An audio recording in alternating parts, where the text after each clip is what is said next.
Who doesn't like a good creepypasta? There you are in middle school on a Friday night, under your covers, watching some good old Gary's Mod funny moments when, all of a sudden, you stumble upon a good scare. Whether it be the classics like Slenderman, I Feel Fantastic, or the plethora of other spooky videos on YouTube, creepypastas are, safe to say, still going strong to this day, with analog horror being used as not only a conduit for some of these classic creepypasta stories, but also being heavily influenced by the same tropes that these pastas had. Video game creepypastas are no exception, and they are still super popular for better or for worse. Well, there is a new Sonic creepypasta on the block, and while it's not blowing up, I feel that its story and presentation is a breath of fresh air compared to older, more established video game creepypastas. Initially posted on the SFGHQ forum or the Sonic fan game forum on January 12th, 2024, user Greenmouth Sonic appeared out of nowhere. This user joined the forum on January 10th, 2 days before making their initial post, and then he just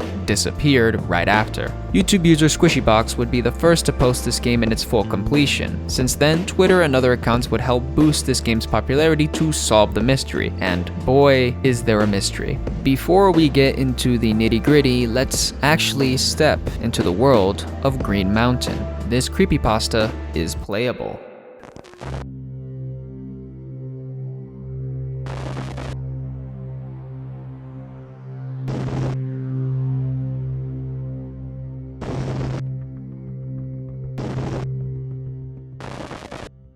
Well, that was something. The game is deceptively simple. It consists of a distorted version of the level Green Hill Zone. The music is this weird distorted version of, well, we really have no idea. Everything about the game is completely fried, from the visuals to the sound effects. As you progress through the game, you encounter the dark version of Sonic. Initially, it might seem like you're just going to die with a jump scare at the end, but that isn't the case. The distorted Sonic begins to push against the screen until you hit it, and it dissolves into nothing. A pool of black goo. You'd think at this point a giant scary monster will pop up or a message on the screen, but no, you're just left sitting there in complete silence as the music cuts out. That is, until the Sonic sprite itself begins to change. He starts to look more and more like the dark version of Sonic we fought earlier. Then, he suddenly stops, and his face completely melts off, completing the transformation. The level, everything grows darker, apart from Sonic's blue outline. Then we get the message, game over. That's it. Let's get on to the analysis. First, let's cover the surface level, and that is the name itself. Green Mountain, or the Green Mountain Trail, on first glance seems to just be a more ominous version of saying Green Hill Zone. You know, typical creepypasta things. But the more you look into it, the deeper it gets. The level itself constantly forces Sonic to keep climbing up and up and up. It's almost like climbing a mountain, hence the name. This message gets all the more obvious when you delve into the actual game files. This is where the ARG aspect of this game becomes more apparent. Forgive me for my lack of knowledge on delving into game files and getting into the actual code, but I did my best. Utilizing the Undertale mod tool, the pieces begin to start coming together the more you look into all these tabs. Each tab comes with a specific set of text, and these texts spell out a sentence. Now, I tried piecing together the sentence, but thankfully, that job was done for me by Twitter user Bashy Bush, so thank you very much for making it actually cohesive. We've been trekking up this route forever. Couldn't you do it now? You will get there sooner than later. Yeah, speaking of, how far is it? Green Mountain is not far. Okay, we are here. Did you bring the shovel? No, we left it in the car. It's in the pack. Have you talked to her? Not really.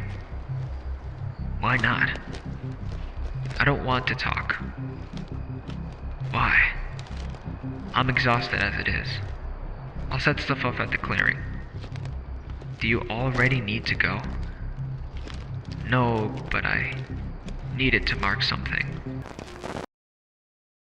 Before we analyze the text, there is one more file here that is very concerning and worthy of attention. The file is named Returnal, and the contents of it are quite disturbing. The photo is a distorted image of something. I see it as something crawling on the floor, and that something is, well, Sonic. Twitter user Saturnium drew a crude outline of the blue figure, and while not perfect, is a pretty good representation of what I think it is. Other users on Twitter and on the Sonic Games forums claim that it's a picture of a mountain when you brighten it up in Photoshop, but I've done the exact same thing and I don't know what they're talking about. But who knows, right? The picture is almost unrecognizable, and even taking it to Photoshop or Lightroom doesn't reveal much, so it's only theory at this point. The question is, what the hell does all of this even mean? The music and sound is also something that first needs to be analyzed, and a lot of interesting information was found in the music. Firstly, the main music file that's used in the game is called leftithere.ogg, and during the Sonic fight and subsequent end of the game, it's the exact same song, but reversed and slowed down with extra tones hidden in the music. Twitter user LEMMiNO did extensive work on the game in general and has a great thread on the music and sound of the game, and they found a lot of interesting things.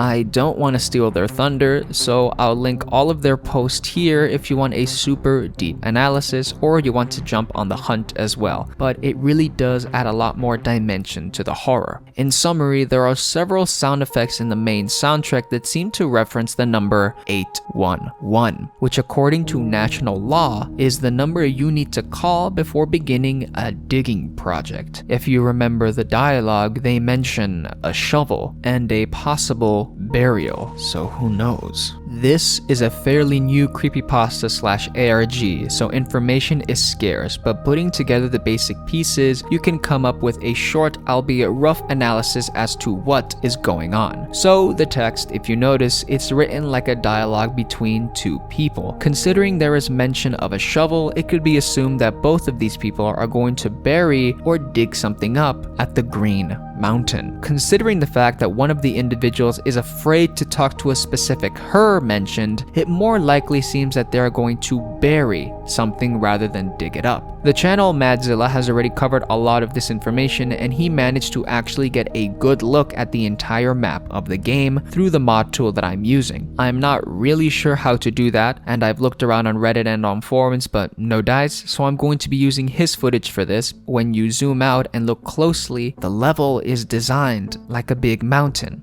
The Green Mountain. What does this all mean in the grand scheme? What was buried in the Green Mountain? Well, it's safe to say it's nothing good. In fact, I think they probably either buried a person that they had a connection to or killed, or a more out there theory, they're going to bury an animal or a pet. Stay with me on this because I think it's a good theory and it's not talked about a lot. Now, the dialogue between the two individuals seems very casual. There isn't really a sense of urgency, and apart from feeling a little guilty for not telling her about something, there really isn't anything that screams murder until you mention the shovel. Plus, why would they need to talk to her about a murder if they're already going to bury it unless it had some form of deep connection with said her? Also, why would they need to call 811, or why is that even referenced in the music in general? It could just be a hint to further drive home the fact that they're going to dig something or bury something, but I don't know. It doesn't really seem that way. What if, and bear with me, the deceased pet or person, depending on what you think, comes back to life as this malformed Sonic-looking creature? The picture, while not super clear, seems to be taken outside, maybe at the dig site where the burial was done. This burial and digging theory is again all but confirmed, since 811 is the digging number, so to speak, but the whole murder thing is still up in the air. Apart from those theories, there isn't anything more that we can analyze so far. Since this is a fairly new creepypasta/ARG, we have to wait for more information on the matter. Overall, it's a very solid start with some basic but interesting lore. Let's see where it goes from here, and if I missed anything, forgive me.